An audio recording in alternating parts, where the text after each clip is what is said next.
Have you ever been judged by your appearance while shopping? Here's a story that highlights why you should never judge a book by its cover. I don't typically buy a lot of designer clothing, but when I do go shopping, I dress pretty casually. Last week I was strolling through the mall and there was designer backpack on display that caught my attention. I went inside the store, wearing a hoodie and ripped jeans, and went to inquire about the price of the backpack. I waited around for 10 minutes for someone to help me until I decided to go up to one of the sales representatives myself. She told me to wait because she was helping another customer, so I sat down and waited. I saw her in the corner of the store just standing, not doing anything. I decided to wait another 5 minutes for her to come back, but she never did. I walked back up to her and told her I wanted to inquire about the backpack. I asked her if she could bring one from the back room so I could take a closer look at it. She told me that she wouldn't be able to do that unless I was planning on purchasing the item. She seemed annoyed with my request.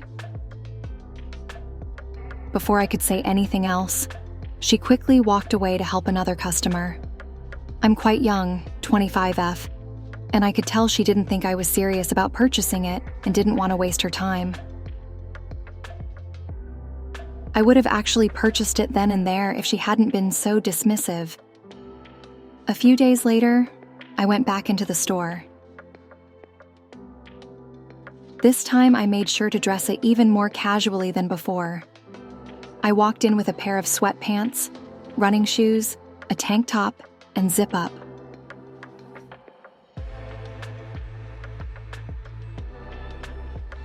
The same lady was working that day and turned her back to me as soon as I walked in. I went up to one of the other sales representatives. This guy was younger, smiling, and seemed eager to help. And I told him I wanted to purchase the backpack, and he gladly went inside and got for me. He even asked if I'd like to take a look at it before buying. I thanked him and he checked me out. The store manager was also by the cashier, and I let him know that I came in last week and that the lady wouldn't let me see the product before purchasing it. He was upset to hear this and told me this wasn't the first time he had received a complaint about her. The item was a few grand and all the commission went towards the junior. He was so kind and grateful. She avoided eye contact with me after she got told off by her manager, and I smiled at her as I walked out of the store.